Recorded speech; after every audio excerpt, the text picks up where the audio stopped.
भला रह गया ये, अब फंस गया ये। सुबल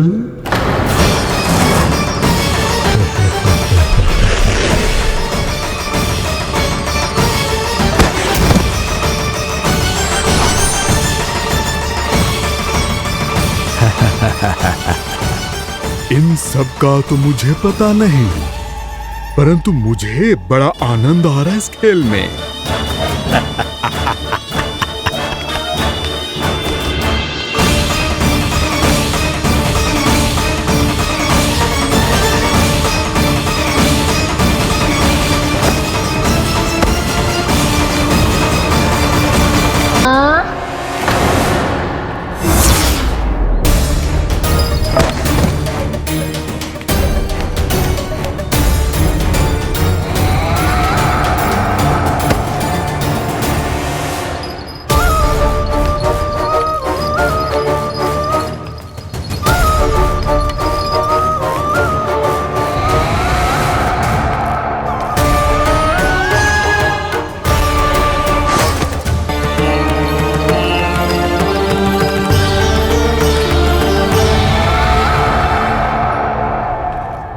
श्रीदामा,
अब केवल 2 ही बालक शेष बचे हैं।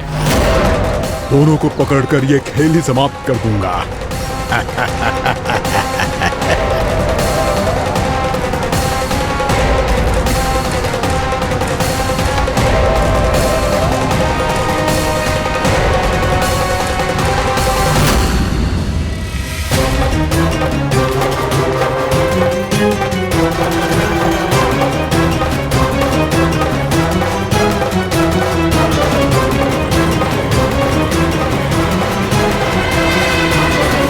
ये तो छलिया है, मायावी छलिया। मेरे सभी सखाओं को शिकार बना लिया इसने। मैं इसे नहीं छोड़ूंगा।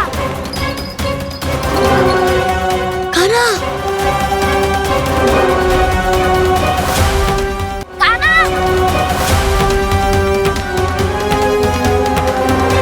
कान्हा, कान्हा।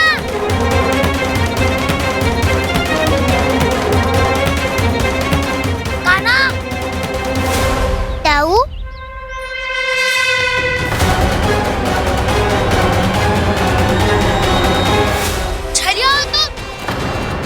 तुमने मेरे सखाओं का अपहरण किया है। मैं छलिया ना हूँ दाऊ, मैं तो आपका छोटा भाई हूँ, आपका कान्हा। मैंने सब कुछ अपनी आंखों से देखा है। बस तुम छलिया ही हो। रूप बदल बदल कर मेरे सखाओं का अपहरण कर रहे हो। ये क्या कह रहे हो दाऊ? आप ही मुझे नहीं पहचानोगे तो कौन पहचानेगा? कान्हा, ये नहीं, मैं हूँ वास्तविक बलराम, तुम्हारा दाऊ।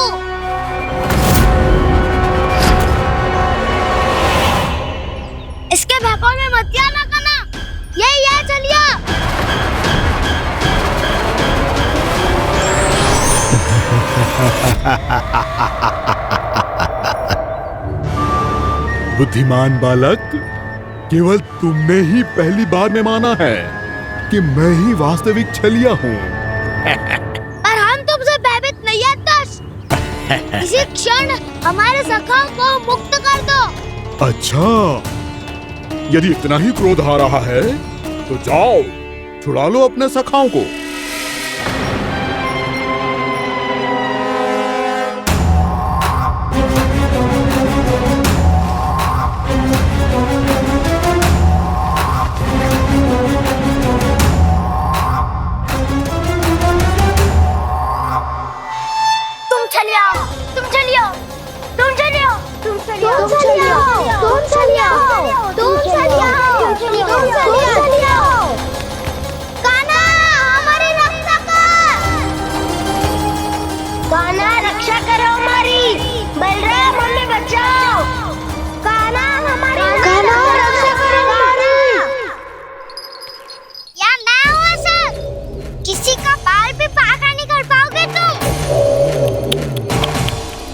बालक, पर मैंने तो पहले ही तुम्हारे सखाओं को उस कंदरा में पहुंचा दिया है।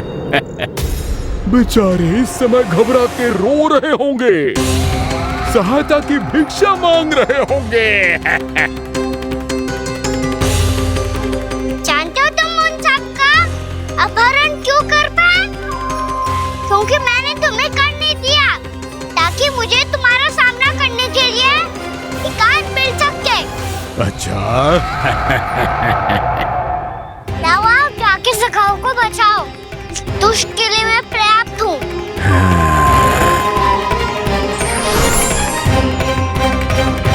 कान्हा, पीछे मुड़ के मत देखना कान्हा।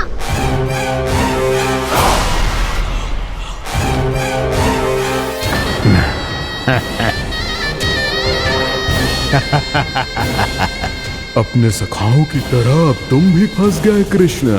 अच्छी कलाकारी कर लेते हो रावणासुर।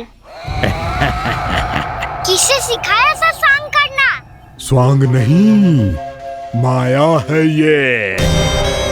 ये विद्या मैंने अपने पिताश्री से सीखी है। माया के महान आचार्य मायासुर। तो तुम मायासुर के पुत्र हो, पर जिसके सामने ना माया जाल बुनने का प्रयास कर रहे हो, ये माया के स्वामी है। ये मायाधर विष्णु है। ये जिसके सामने माया जाल बुनने का प्रयास कर रहे हो, ये माया के स्वामी है। ये मायाधर विष्णु है। ये अच्छा, तो होते रहे। मैं तो इनकी हत्या करने आया हूँ और हत्या करके ही जाऊंगा। लाओ, आप सखाओं को बचाओ, मैं इनका सामना कर लूंगा। पर कान्हा, अभी आप ही ने तो कहा था माया का स्वामी हूँ मैं।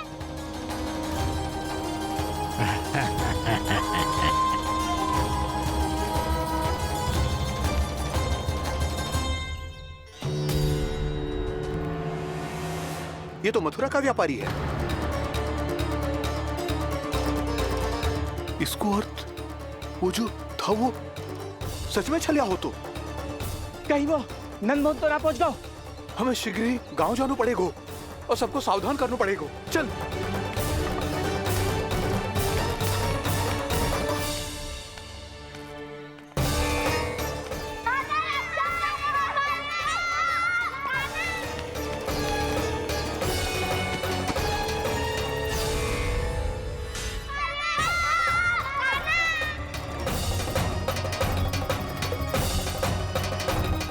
यदि तुम्हें लग रहा है कि मेरे छल के वार से बच गए हो, तो मुझसे भी बच जाओगे। ये तुम्हारी सबसे बड़ी भूल है कृष्ण। मेरे पास बहुत सारे मायावी अस्त्र हैं, जो क्षण भर में ही तुम्हें विष्णु लोक पहुंचा देंगे। तो फिर प्रतीक्षा क्यों कर रहे हो? बालक, मैं परिहास नहीं कर रहा हूँ। मुझे पता है, तभी तो कह रहा हूँ शीघ्र दिखाओ ना। मुझे तुम्हारे सारे मायावी अस्त्र देखने हैं। कैसे बालक हो तुम? मैं यहाँ खेल दिखाने नहीं आया हूँ। तो समय व्रत क्यों कर रहे हो ब्रह्मासुर? जो करने आए हो वही करो ना। अब देखो कैसे तुम्हारे प्राण एक ही वार में इस देह का साथ छोड़कर उड़ जाएंगे। मेरी मायावी अग्नि तुम्हारे भोले भाले से इस मुख को जलाकर भस्म कर देगी।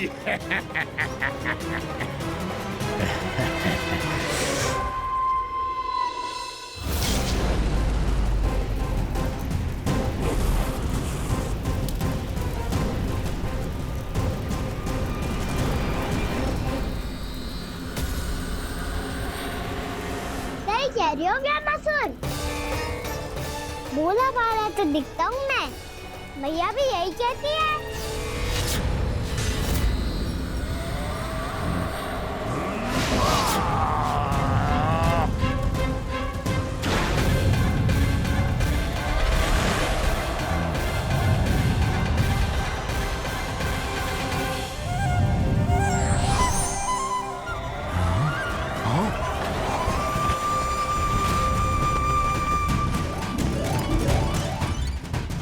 आसन को उपहार देने के लिए बहुत बहुत धन्यवाद ब्रह्मासुर। बहुत समय से खड़े खड़े थक गया था मैं।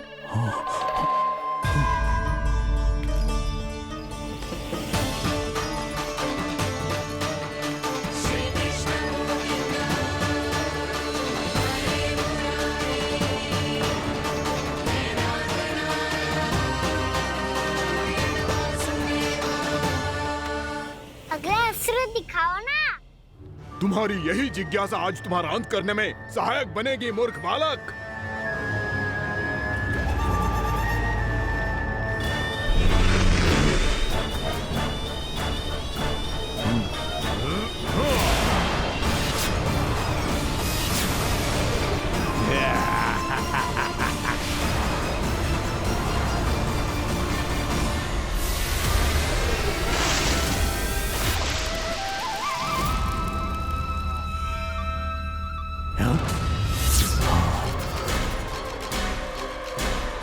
अच्छा, पर प्रक्षालन करना चाहती थे तो पहले क्यों नहीं बताया?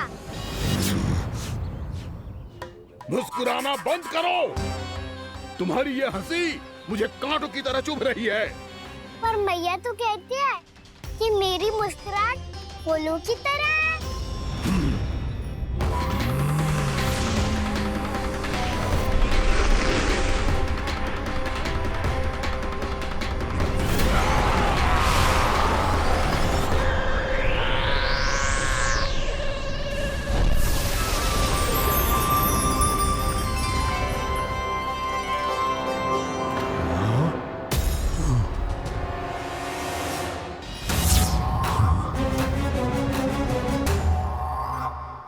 था ना मेरी मुस्कुराहट बिल्कुल इन्हीं फूलों की तरह है।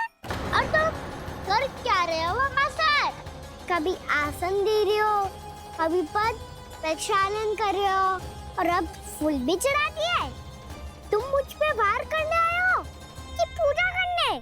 तुम्हारी पूजा तो मैं अब ऐसी करूंगा कि तुम मृत्यु के बाद भी मुझे भूल नहीं पाओगे बालक।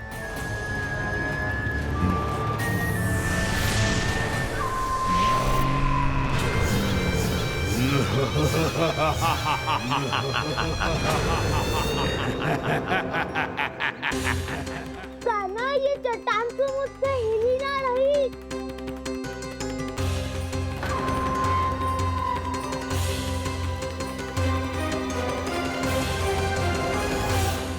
अभी कंदरा के अंदर कुछ क्षणों में ही प्राण वायु समाप्त हो जाएंगे। तुम्हारे सारे सखा एक एक कर अपने प्राण त्याग देंगे और तुम्हारा वध करूंगा मैं।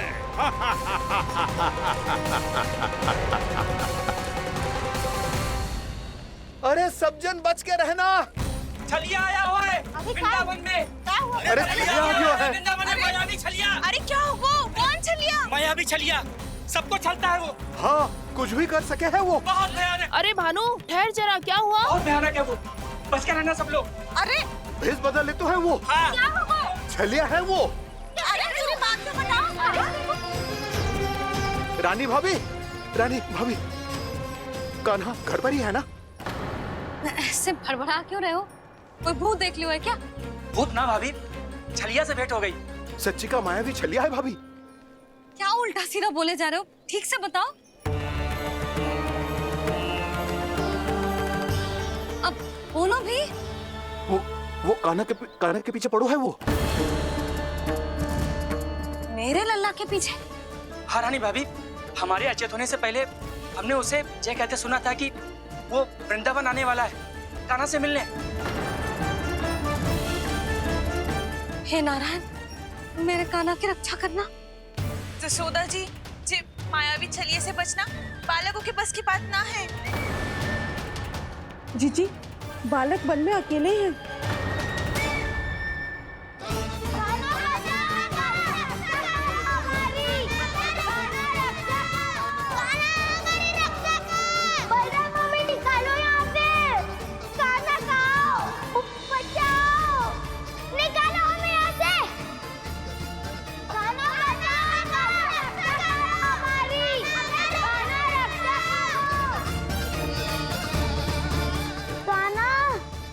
चट्टान तो मुझसे हिली ना रही।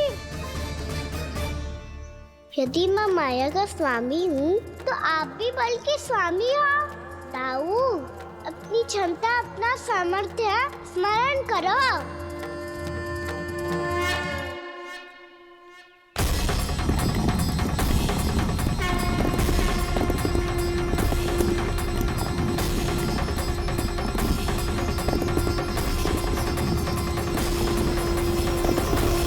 इससे पहले कि वो कंदरा का द्वार खोल के तुम्हारे सखाओं को बाहर निकाले, मैं तुम्हारे प्राण ले लूंगा कृष्ण।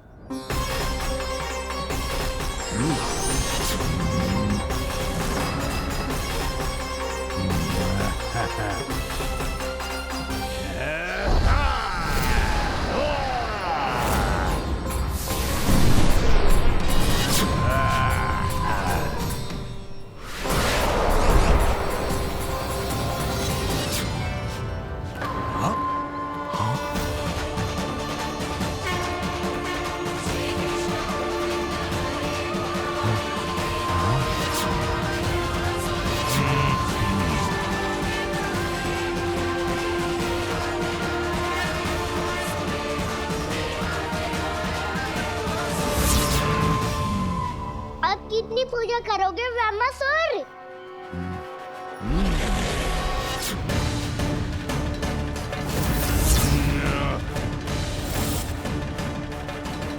प्रभु तो खेल खिला रहे हैं इससे, और ये खेले जा रहा है विवश होकर, उनकी माया से बाध्य होकर।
जो प्रभु के सामने माया करने आया था, वो स्वयं को ही माया में उलझा हुआ पा रहा है।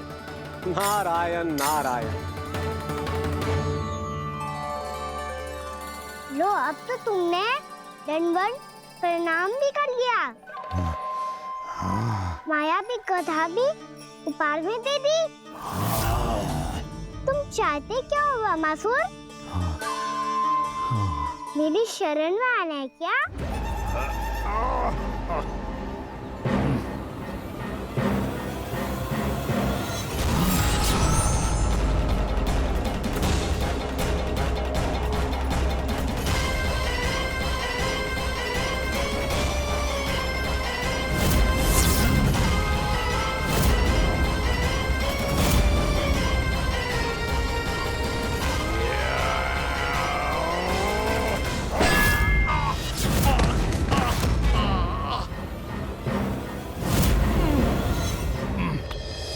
सोच विचार का समय ना है हमारे पास। अपने बालकों की रक्षा के लिए इसी क्षण हमें निकलना होगा। और वो छलिया किसी का भी रूप धारण कर सकते है। सुलक्षणा तेरा, शांति तेरा या मेरा, किसी का भी रूप धारण करके हमें भ्रमित कर सकते हो। इसीलिए हमें सतर्क रहना होगा। समझ आई? चलो।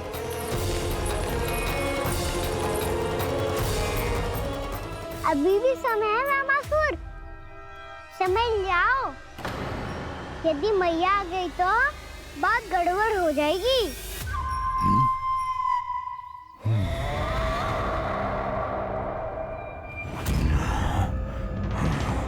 मुझसे लूट का कोई लाभ नहीं होगा। रामासुर, स्मरण करो तुम कौन हो। मायासुर का पुत्र हूँ मैं, अपने स्वामी महाराज कंस का सेवक हूँ, और तुम्हारा हूँ मैं काल।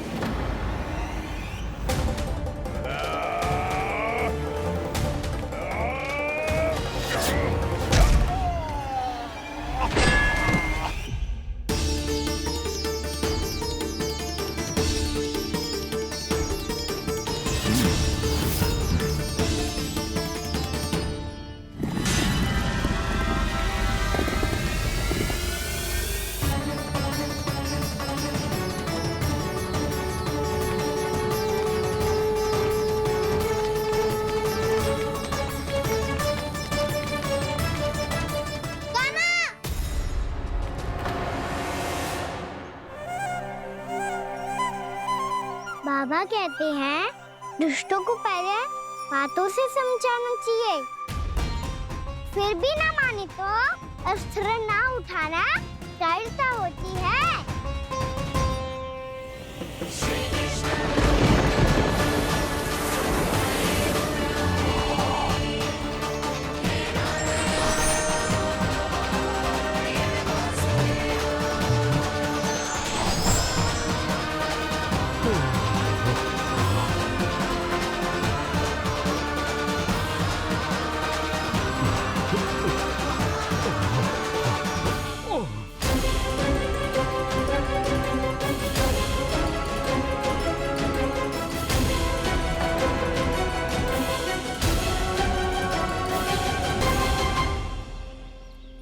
पता था मुझे, अपने बाबा के स्वरूप को हानि नहीं पहुंचाओगे। सही कही तुमने। पिता की छवि ही पिता के समान भी आनंदीय होती है। रामासुर, रामासुर। ये मैं अपने वास्तविक रूप में कैसे आ गया?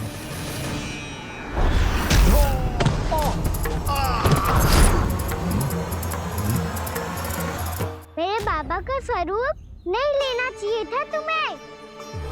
मैया ने सिखाया है भूल को क्षमा किया जा सकता है, पर जानबूझ के किए गए अपराध के लिए दंड ही एकमात्र विकल्प होता है। ये बार बार अपनी मैया का नाम ले रहा है। यदि मैं वो स्वरूप लूं तो अपनी मैया पर वार नहीं कर पाएगा ये।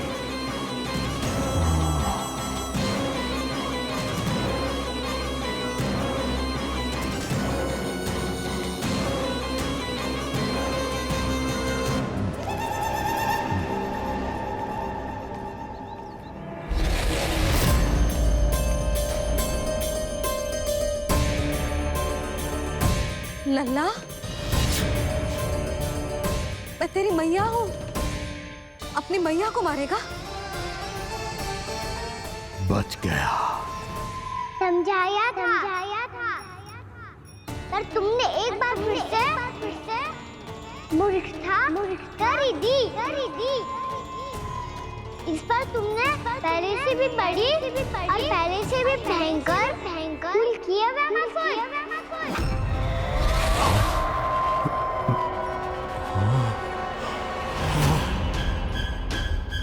ये क्या हो रहा है मुझे? बार बार मेरा रूप क्यों बदल रहा है?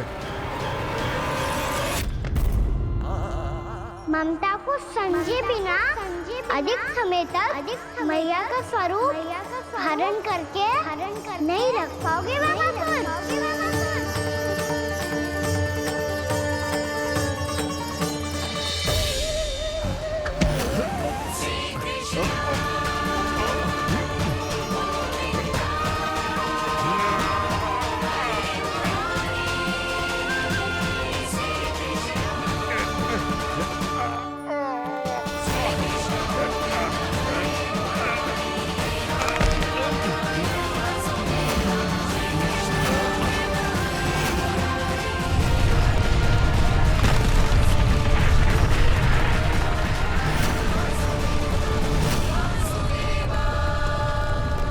प्रभु के क्रोध से धरती भी कांपने लगी है।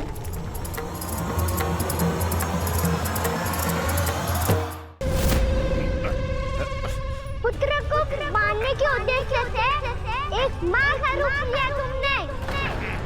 ये ममता का और मेरी मैया का घोर अपमान है रामासुर।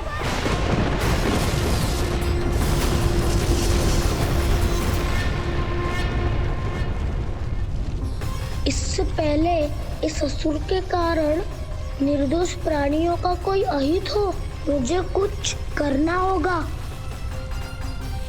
यदि मैं माया का स्वामी हूँ तो आप भी बल के स्वामी हो। दाऊ, अपनी क्षमता अपना सामर्थ्य स्मरण करो।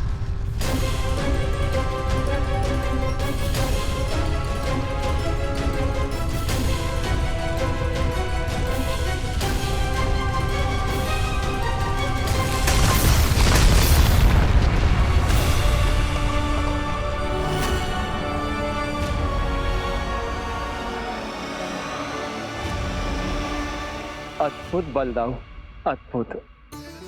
अपने बल का उचित प्रयोग करके आपने प्राणियों को हानि होने से बचा लिया और ये भी सिद्ध कर दिया कि इस युग में आपसे अधिक बलवान और कोई नहीं होगा। आज से आप बलदेव के नाम से भी जाने जाएंगे। आज से आप बलदेव के नाम से भी जाने जाएंगे। आपके चरणों का ये चिन्ह युगों युगों तक आपके बल की कथा कहता रहेगा। बलराम का चरण चिन्ह।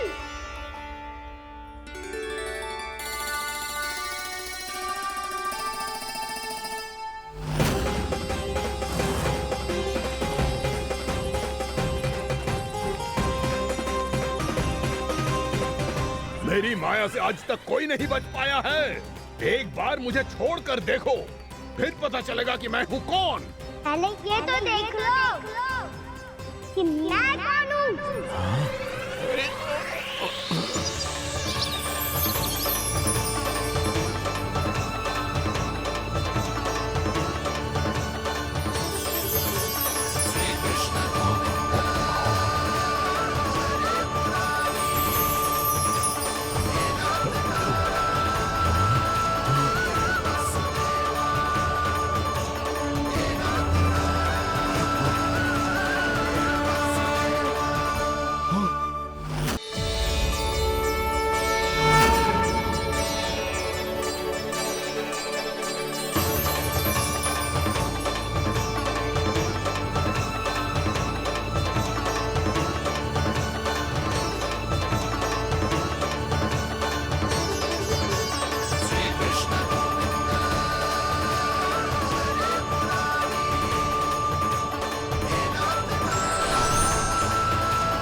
कुछ वरण आया वामासुर?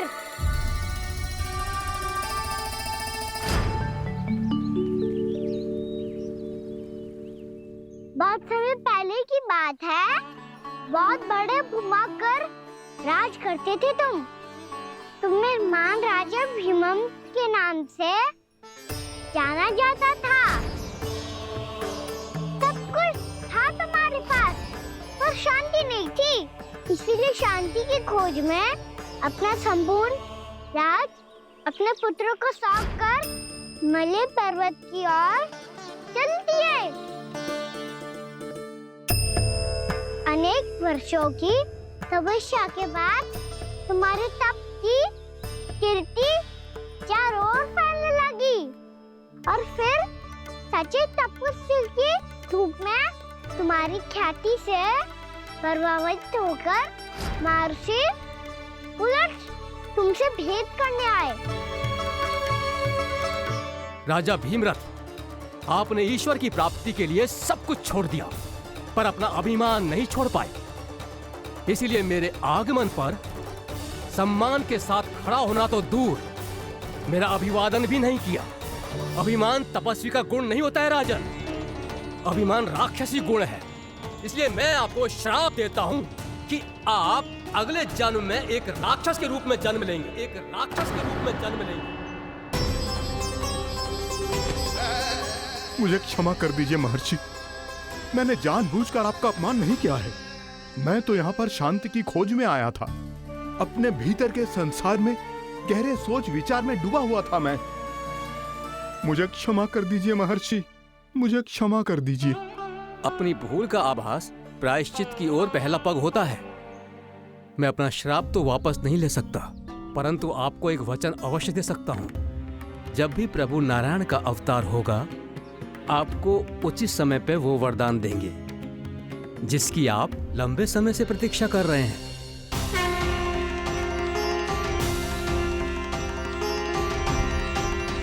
प्रभु, आपने मेरी आंखें खोल दी। अब मुझे पता चल गया है कि आप कौन हैं और मैं कौन हूं। इसलिए आप मुझ पर कृपा करके अपने चरणों में स्थान दे दीजिए।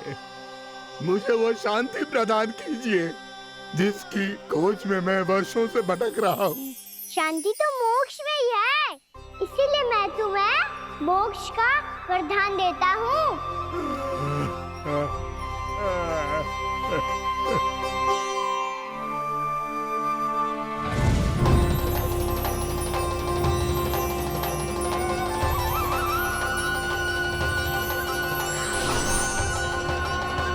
प्रभु की ये लीला सदैव स्मरण रखी जाएगी। इस स्थान को इनका आशीर्वाद मिलेगा और इस कंदरा को व्योमासुर की कंदरा के रूप में पहचाना जाएगा। भविष्य में अनेक ऋषि मुनियों की शरण स्थली बनेगी ये कंदरा। दीदी, ये कोई साधारण बालक ना है। ऐसा चमत्कार कोई साधारण बालक थोड़ी ना कर सकते हो। तुम सत्य कह रहे थे बलराम, गाना सच्चे में भगवान ही है। तभी तो सब देवता इसे बसाने और इसकी ओर से युद्ध करने आते हैं। तुम सब ऐसे आंखें फाड़ के क्यों देख रहे हो मुझे?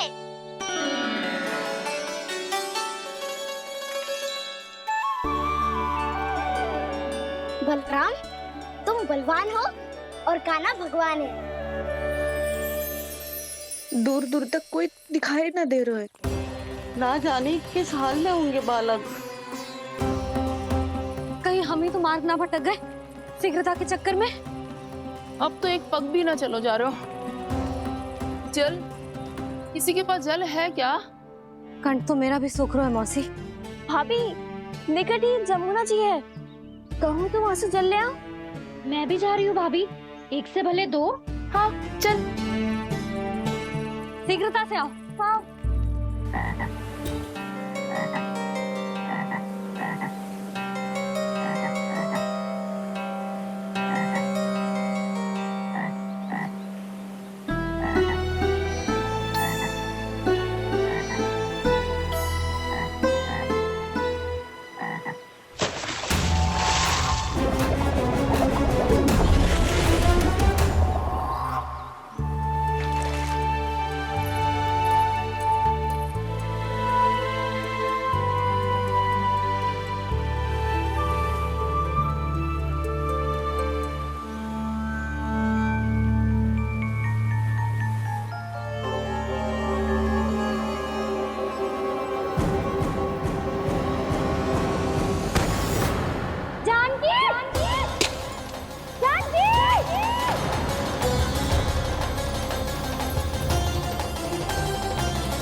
जानकी, जानकी, क्या होगा इसे? देखो ना जी, अब छलिए की सूचना मिलते ही हम सब बालकों को ढूंढने चली गई और ढूंढते ढूंढते सबको बहुत प्यास लगी आई जी। तो जानकी जमुना जी की नदी से जल लेने गई और उसने जमुना जी का पानी पिया और उसकी जेदशा हो गई। बालक कहाँ है? वो ठीक तो है ना? ऊपर से सब ठीक है, पर भीतर से बहुत भयभीत है सब। जानकी तो बिल्कुल नीली पड़ गया है। लग तो है विष फैल गया है इसको पूरे तन में। मथुरा के सौ से विदेह जी को बुलाए गए हैं उसके उपचार के लिए।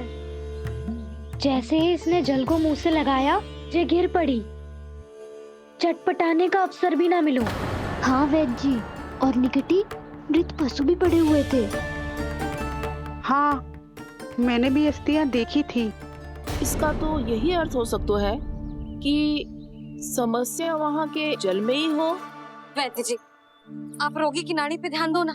जे गोपिया क्या कह रही है उसे सुनने की आवश्यकता ना है। जब तक विष के कारण का पता नहीं चल जाता, हम उपचार कैसे कर सकते हैं रानी जी? जी, वो निकट ही यमुना जी में एक विशेष क्षेत्र है।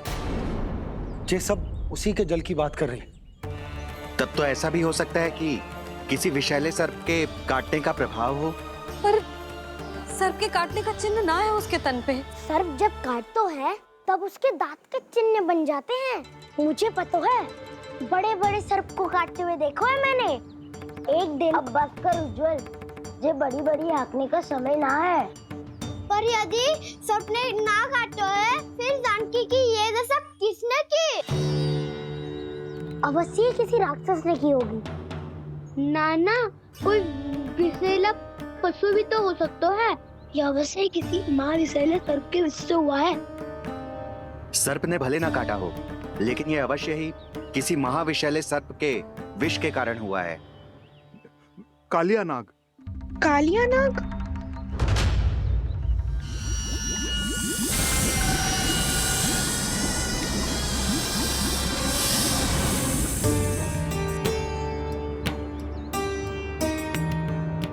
संकेतों से तो ऐसा लगता है कि जानकी ने कालिया नाग के क्षेत्र के विशाल जल पी लियो है। कालिया नाग एक लोक श्रुति है, कल्पना में गढ़ी हुई एक कथा, और कछु न है। हमें जाके पता लगाना पड़ेगा। पर हमें वहां जाने से मना किया है ना बड़ों ने। उज्जवल सही कह रहे हो है। इस समय जानकी के स्वार्थ से अधिक महत्वपूर्ण और कछु ना है। जानकी हमारे लिए ही जलाने गई थी जी। ना मैं उसे जाने देती ना जैसा वो तो। वैद्य जी, आप शीघ्र कछु करो, कैसे भी कछु भी करो, पर इसके प्राण बचा लो। यशोदा, धैर्य रखो, श्री नारायण पर विश्वास रखो, वो सब ठीक करते हैं।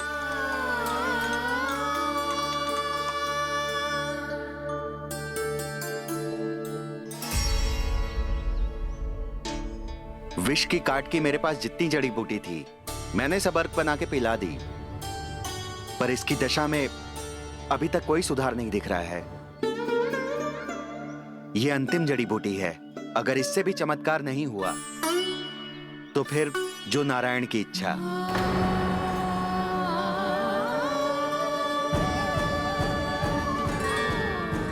पर कोई तो उपाय होगा जानकी को बचाने का। कान्हा, यदि तुझे किसी औषधि के बारे में पता है, हमें बता दे, हम जाके ले आएंगे।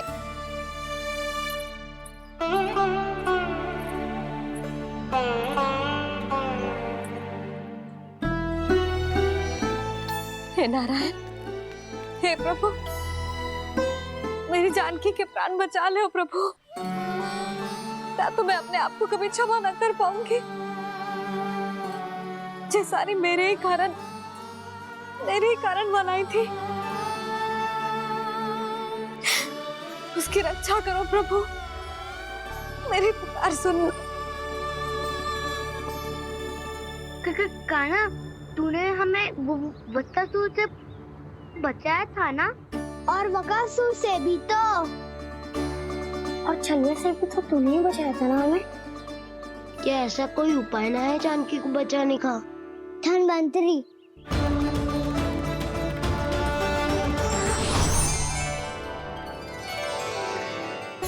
मैं आ गया हूं प्रभु, चिंता मत कीजिए, आपके आदेश का पालन अवश्य होगा। यशोदा मैया,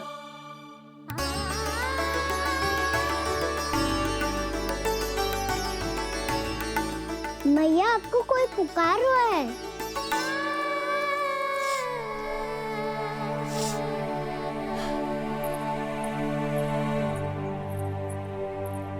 चिंता मत करो मैया, अब धनवंतरी जी आ गए हैं, वो सब संभाल लेंगे। धनवंतरी जी कौन है? जिन्होंने संसार का आयुर्वेद दिया, आरोग्य के देवता, वे श्री नारायण के अवतार।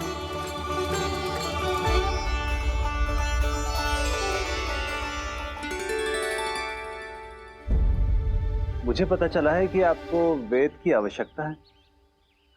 हाँ हाँ, भीतर आइए। आइए आइए बैठे जी, जी रहे। मथुरा का सर्वश्रेष्ठ वैद्य अर्थात मैं यहाँ आ चुका हूँ और रोगी को जितनी औषधि की आवश्यकता थी सब दे चुका हूँ।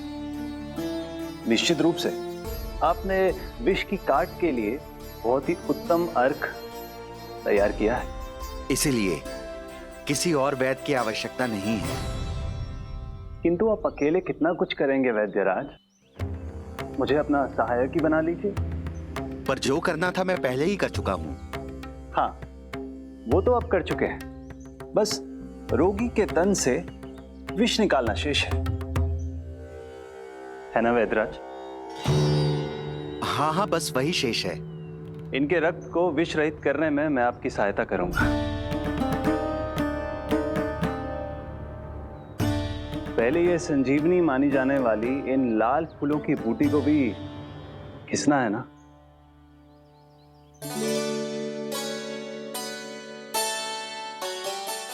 हाँ हाँ, तुम सही कह रहे हो, इसे अच्छे से घिसो।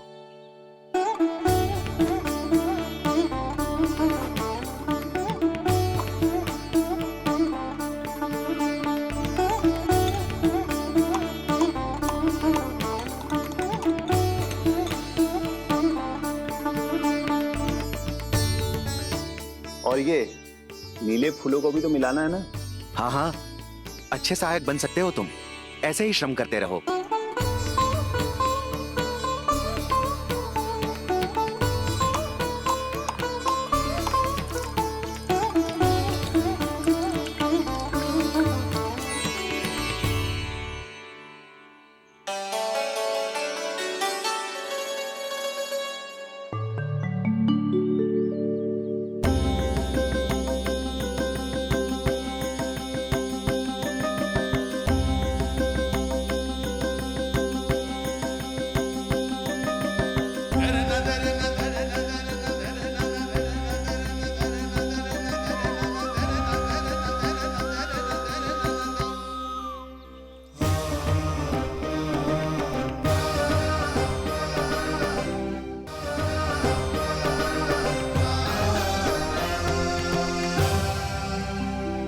जानकी स्वस्थ तो हो जाएगी ना धनवंतरी जी?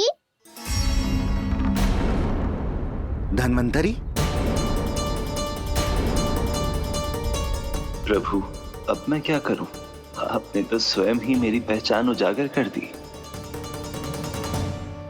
जी क्या करो कान्हा?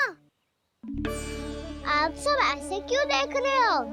मैया कहती है ना, सभी वैद्य धनवंतरी जी का ही रूप होते हैं। वाह कृष्ण, चतुर तो हो तुम। वैसे वास्तविक धन्वंतरी मैं हूँ, मेरा अर्थ है वास्तविक वैद्य मैं हूँ। ये तो मेरा सहायक है, मुझे पूरा विश्वास है बिल्कुल ठीक हो जाएगी। वैसे ही थोड़े ना मुझे मथुरा का सर्वश्रेष्ठ वैद्य कहते हैं लोग।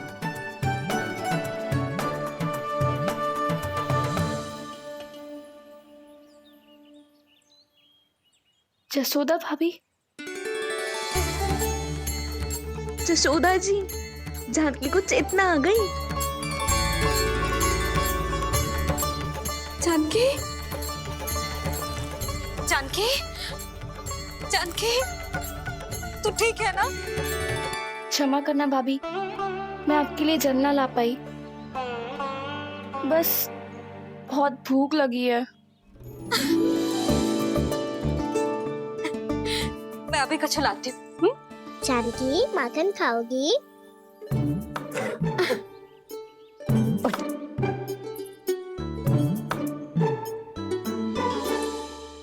आजा, तू ही खिला दे लल्ला।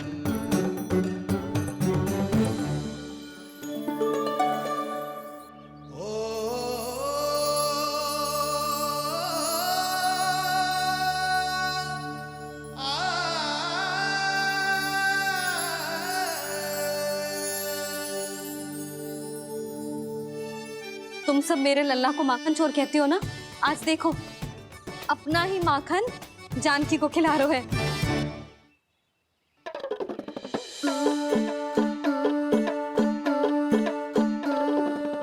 और विश्राम कर लो। सदैव तुम हम सबकी सेवा करती हो, आज मैं तुम्हारी सेवा करूंगा।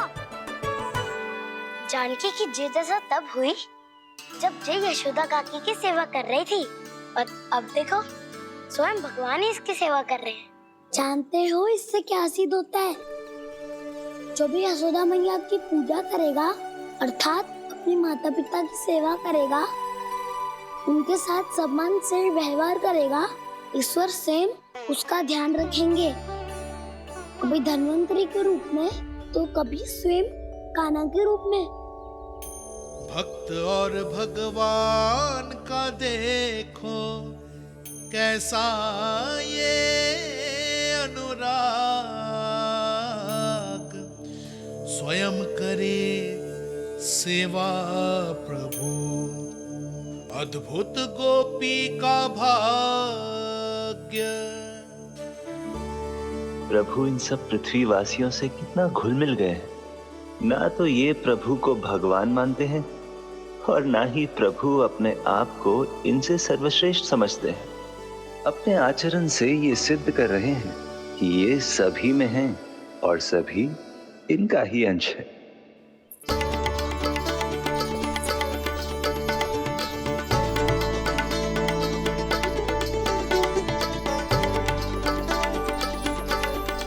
प्रभु,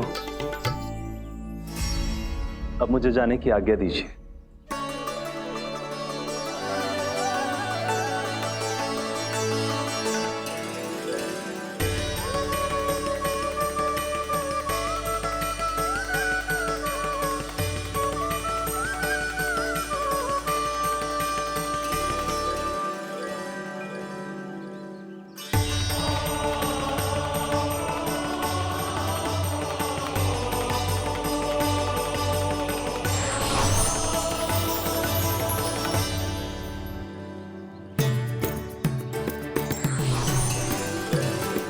कान्हा ने तो सच्ची में धन्वंतरी जी को बुला लिया था।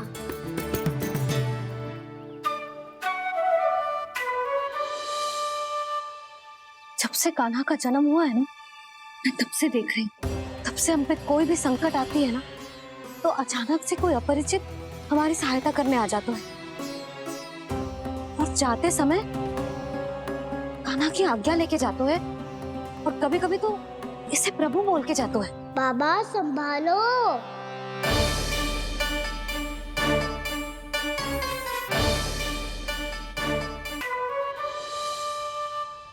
जब से कान्हा का जन्म हुआ है ना, मैं तब से देख रही हूँ, तब से हम पे कोई भी संकट आती है ना, तो अचानक से कोई अपरिचित हमारी सहायता करने आ जाते हैं,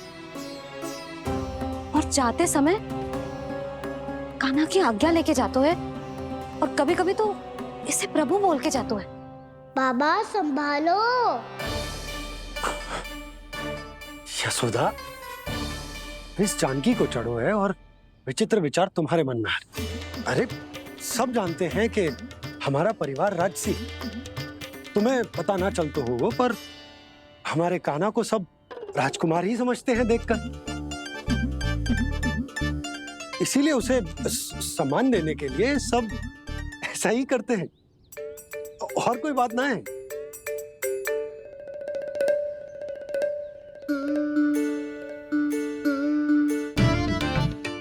अब जे मेरे लल्ला को ऐसे क्यों घूर रहे हैं?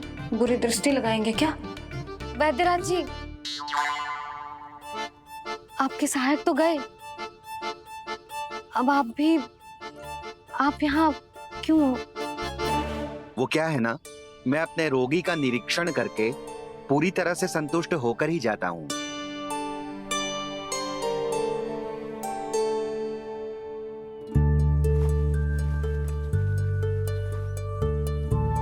हाँ, संकेत तो अच्छे हैं, कल सुबह तक बिल्कुल ठीक हो जाएगी। धन्यवाद वैद्य जी।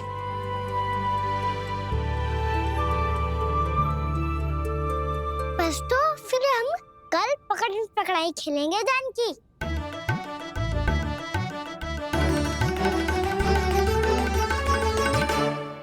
भानु, बंसी, जाकर उस क्षेत्र के चारों ओर बाड़ बनवा दो और वहां सूचना पट्ट भी लगा देना, ताकि जानकी के साथ जो हुआ है वो किसी और के साथ ना हो। शीघ्र जाओ। जी ठीक है।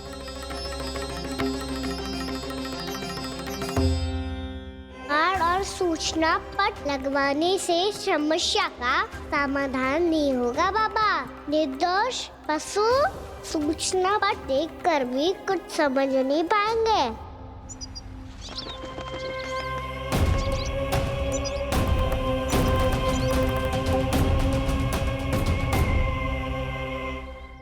तो तुम्हारे कहने का अर्थ यह है कि व्योमासुर मारा जा चुका है और वो बालक अब भी जीवित है। हाँ महाराज, मैंने गोप बालकों को कहते सुना था कि कृष्ण ने छलिया को मोक्ष दे दिया है, पर वृंदावन सुरक्षित नहीं है महाराज। वो एक बहुत बड़ी समस्या से जूझ रहे हैं। कैसी समस्या? गांव के निकट क्षेत्र में किसी विषैले सर्प का निवास है। उसके विष का प्रभाव इतना भयानक है महाराज, जैसे विष ना हो, स्वयं हलाहल हो। मेरी कोई भी औषधि रोगी का उपचार नहीं कर पा रही थी। निकट के क्षेत्र में कहां है वो सर्प? गोप मानते हैं कि वो सर्प गांव के निकट यमुना नदी के जल में रहता है। मुझे तो लगता है महाराज, ये कालिया नाग की कथा कोई किंवदंती या लोक श्रुति नहीं, एक सच्चाई है, एक विषैली सच्चाई।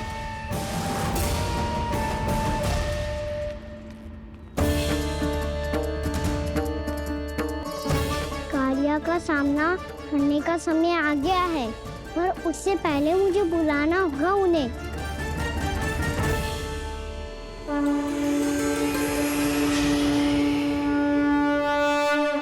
संसार के दारुण भय का नाश करने वाले, सभी कष्टों का हरण करने वाले, विश्व का समस्त ऐश्वर्य प्रदान करने वाले, कमल जैसे लोचन, मुख और चरणों वाले आजानुभुज श्री राम को मैं बार बार नमस्कार करता हूँ। आपदामपहर्तारं दातारं सर्व संपदाम लोकाभिरामं श्री रामम भूयो भूयो नमाम्यहम्। कागभूषोंडी कागभूषोंडी कागभूषोंडी। प्रभु क्षमा करें, मुझे जाना होगा।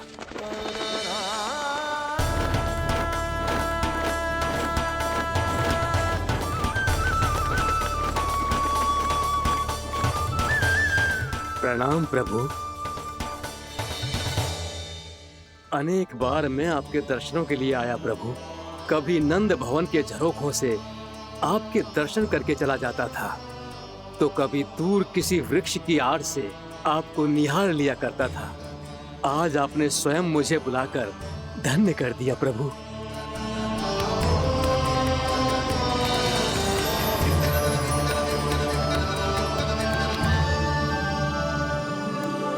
मैंने आपको यहाँ एक विशेष कारण से बुलाया है। आपके श्राप से इस कालिया नाग को मुक्त करने का समय आ गया है। ये तो बहुत ही उत्तम समाचार है प्रभु। इतने वर्ष बीत गए, मुझे आज भी स्मरण है वो दिन जब मैंने उन्हें श्राप दिया था। अपने क्रोध पर नियंत्रण खोकर बहुत बड़ी भूल कर दी थी मैंने प्रभु। बीती हुई घटनाओं पर दुखी होके कोई लाभ नहीं है। हमें भविष्य की ओर देखना होगा।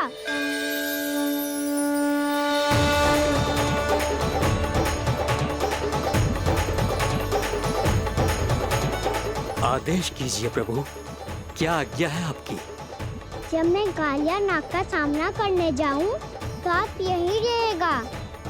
आपको अपने आप पता चल जाएगा कि कब क्या करना है। और हाँ, लौटते जाते समय नारद मुनि से कहेगा, वो आकर मुझसे भेंट करे। अवश्य प्रभु, प्रणाम।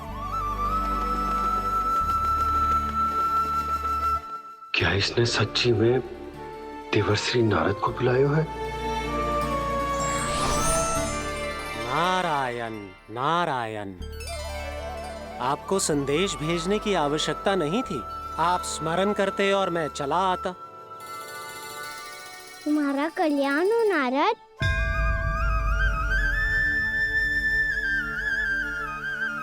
मैंने तुम्हें एक विशेष कार्य के लिए बुलाया है। आज्ञा दीजिए प्रभु।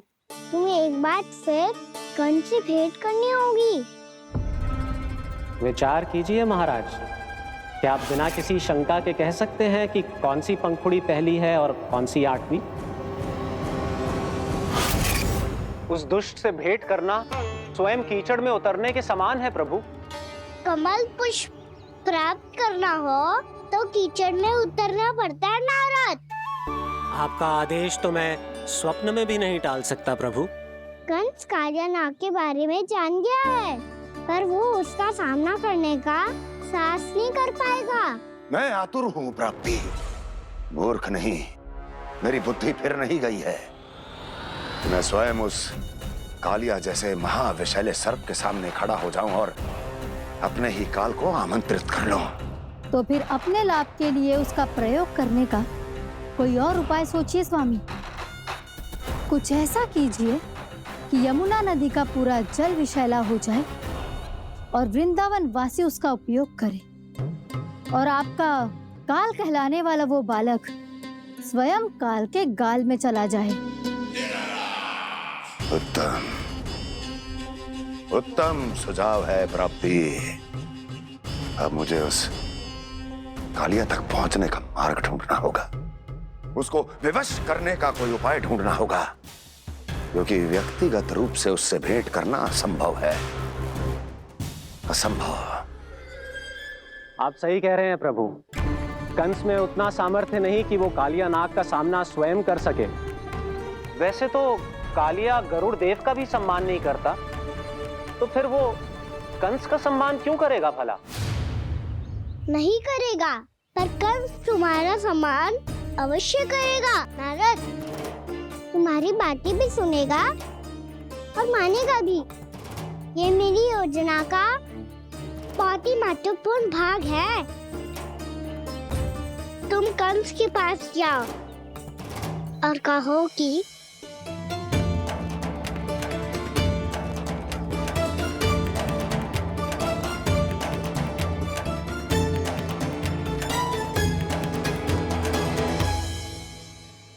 संतान अपने माता पिता को तीर्थ का सौभाग्य दिलाती, पर मेरा लल्ला कितना महान है कि उसने हमारे घर को ही तीर्थ बना दिया। ऐसा तीर्थ जहां मेरी आंखों के सामने भक्त और भगवान का मिलन हो रहा है। जो आज्ञा प्रभु।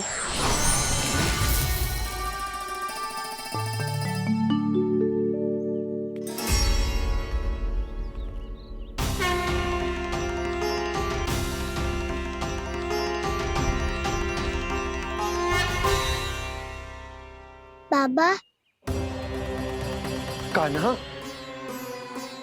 ये सब क्या चल रहा है? पहले काक भुसुंडी जी और फिर जे नारद जी।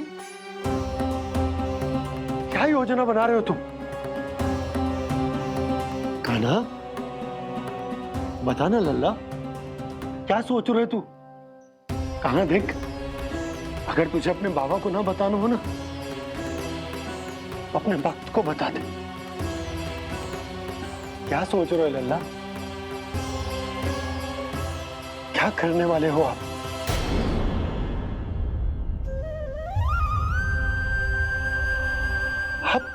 आप इतने दुखी क्यों हो? कान्हा, कान्हा, क्या होगा? क्योंकि मुझे आभास हो गया है बाबा, समय आने वाला है। कौन सा समय आने वाला है लल्ला? शीघ्र सब कुछ बदलने वाला है। भैया को मेरा सत्य पता चल जाएगा बाबा।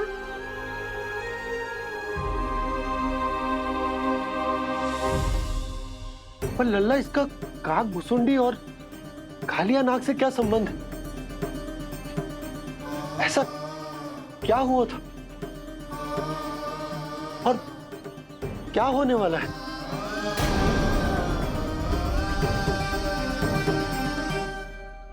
जो होने वाला है बाबा, उसका संबंध उससे है जो सैकड़ों वर्ष पहले हुआ था। महर्षि भृगु के एक वंशज थे वेद शिरोमुनि, जो विंध्याचल की पहाड़ियों में साधना कर रहे थे। तभी वहाँ अश्वशिरा नाम के एक दूसरे मुनि आमंत्रण के बिना ही आ गए। कितना सुंदर और शांतिपूर्ण आश्रम है। यहाँ प्रभु की साधना करने में बहुत आनंद आएगा। शीघ्र ही अश्वशिरा मुनि उपस्थिति के कारण होने वाले व्यवधान से बाध्य होकर वेद शिरोमुनि ने अपनी आंखें खोली। कौन हो तुम और यहाँ क्या कर रहे हो? आपके आश्रम में बहुत शांति है मुनिवर। साधना करने के लिए बहुत ही उत्तम स्थान है ये। मैं चाहता हूँ कि मैं भी यहाँ। आप यहाँ साधना करना चाहते हैं, लेकिन इतना भी नहीं जानते कि किसी के आश्रम में प्रवेश करने से पहले उसकी आज्ञा लेनी चाहिए। आप ये भी नहीं जानते कि यदि कोई यज्ञ कर रहा हो तो बिना अनुमति के वहाँ प्रवेश करने से उसकी यज्ञ साधना भंग हो सकती है। आप क्या साधना करेंगे मुनि? आप तो साधना के योग्य ही नहीं हैं। इतना अपमान! एक मुनि के मुख से इतने कड़वे शब्द शोभा नहीं देते। मैं तुम्हें श्राप देता हूँ, जितनी विषैली तुम्हारी जिह्वा है उतने ही विषैले सर्प बन जाओ तुम। और ऐसा सर्प जो सांस भी ले तो निकट का वातावरण दूषित हो जाए। तुम्हारे इस दुस्साहस के लिए मैं तुम्हें श्राप देता हूँ कि तुम अभी इसी क्षण कौवा बन जाओ, और ऐसा कौवा जो कांव कांव करके अनर्गल प्रलाप करता रहे।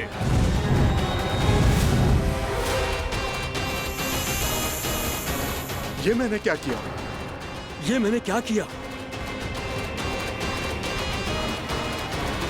क्रोध के कारण दोनों ने एक दूसरे को श्राप दे दिया। पर दोनों ही मेरे भक्त थे, और भगवान होकर मैं अपने भक्तों को इतनी कठिनाई में कैसे देख सकता था। इसीलिए जिस संकट में उन दोनों ने अपने आप को फंसा लिया था, उसका समाधान करने में मैं उनके पास गया।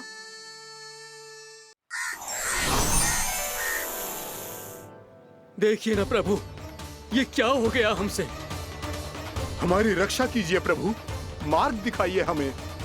क्रोध पर नियंत्रण ना होने के कारण आप दोनों ने एक दूसरे को बहुत ही भीषण संकट में डाल दिया है। आप दोनों ही तपस्वी, तप के बल से दिए गए आपके श्राप को लौटाना भी संभव नहीं है। प्रभु, कोई तो उपाय होगा, हम आपके शरण में हैं प्रभु। अपराध तो हमसे हुआ है प्रभु, पर अब आपसे ही आशा है। कुछ ऐसा कीजिए भक्त वत्सल, जिससे हम दोनों के श्राप का प्रभाव कुछ कम हो जाए। आप दोनों ही मेरे भक्त हैं, इसलिए आपकी पीड़ा का निवारण करने का एक उपाय है मेरे पास। वेद शिरोमुनि, जब आप कालिया नाग बनेंगे तो आपको मेरे चरणों को अपने शीश पर धारण करने का सौभाग्य मिलेगा। और अश्व शिरोमुनि, आप काग योनि होने के बाद भी आप श्रेष्ठतम ज्ञान और सर्वाधिक यौगिक सिद्धियों के स्वामी होंगे और प्रवचन दिया करेंगे। इसके बाद अश्वशिरा मुनि काक भुसुंडी बन गए, जिन्होंने आगे चलकर सेम गरुड़ देव को रामायण सुनाई। और मुनि वेदशिरा महर्षि कश्यप और देवी कत्रियों के पुत्र कालियानाग बनकर जल में। और अब वही कालियानाग जमुना जी में, जिनके कारण जानकी के प्राण लगभग चले ही गए थे। अब कालियानाग को उचित स्थान पर भेजने का समय आ गया है बाबा। और ये तो अच्छी बात है कान्हा, वेदशिरा मुनि को दिया हुआ तुम्हारा वचन भी पूरा हो जाएगा, जमुना जी की शुद्धि भी हो जाएगी। इस सब के बाद भी तुम दुखी क्यों हो? क्योंकि इसके बाद मैया के सामने मेरा रहस्य खुल जाएगा बाबा। उन्हें पता चल जाएगा कि उनका बालक कोई साधारण बालक ना है। भविष्य में जो होने वाला है उसे सबके सामने घटने से रोकना मेरे लिए भी संभव ना होगा। मैया को सब पता चल जाएगा। क्या पता चल जाएगा रे मुझे?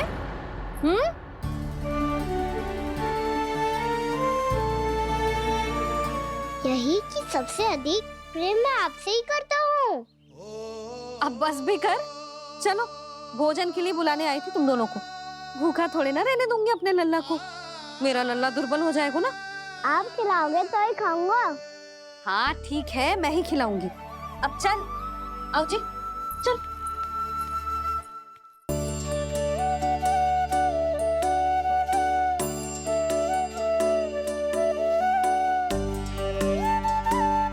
मैया खेलो ना मेरे साथ। मैया सुनो ना, मेरी बात ना मानोगी? अभी बहुत कार्य पड़े लल्ला, देख जानकी को औषधि भी देने जानो है ना। औषधि मैं दे दूंगा, फिर तो खेलोगी ना आप मेरे साथ? पिछले कुछ दिनों से अपनी मैया का अधिक से अधिक प्रेम पाने का प्रयास करो है कान्हा। इसका तो एक ही अर्थ हो सकता कि कछु बहुत बड़ो होने वालों है। कान्हा रुक जा लल्ला। कान्हा क्यों तंग कर रहा है? मैया को पहन लेना। कान्हा, कान्हा, ये क्या करो तूने?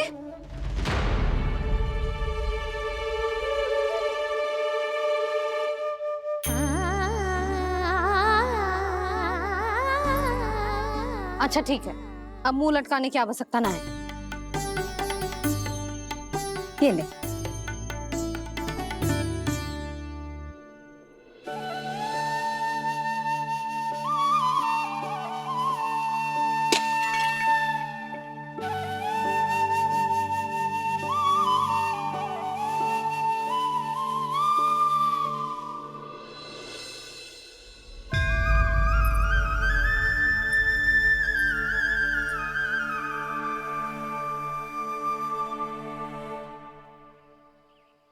तंग करे मैया को खिजाए, खेले रूठे मनाए, लीला अनोखी करके शरारत, कान्हा दंड भी पाए।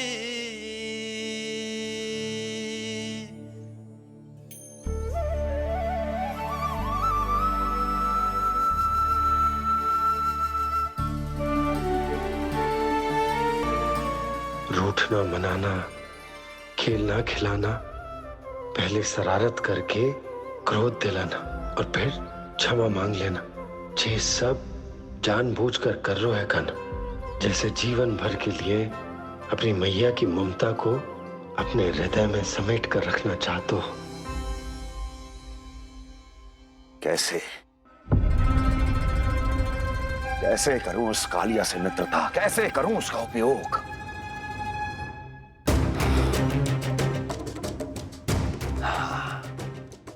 उस पर आक्रमण कर देता हूं और उसे किसी ना किसी तरह से यह विश्वास दिला देता हूं कि यह आक्रमण उस विष्णु अवतार ने किया है। फिर वो क्रोध में आकर सारे वृंदावन वासियों को अपने विष से समाप्त कर देगा। उचित है, ये उचित है। नारायण हरि, नारायण हरि।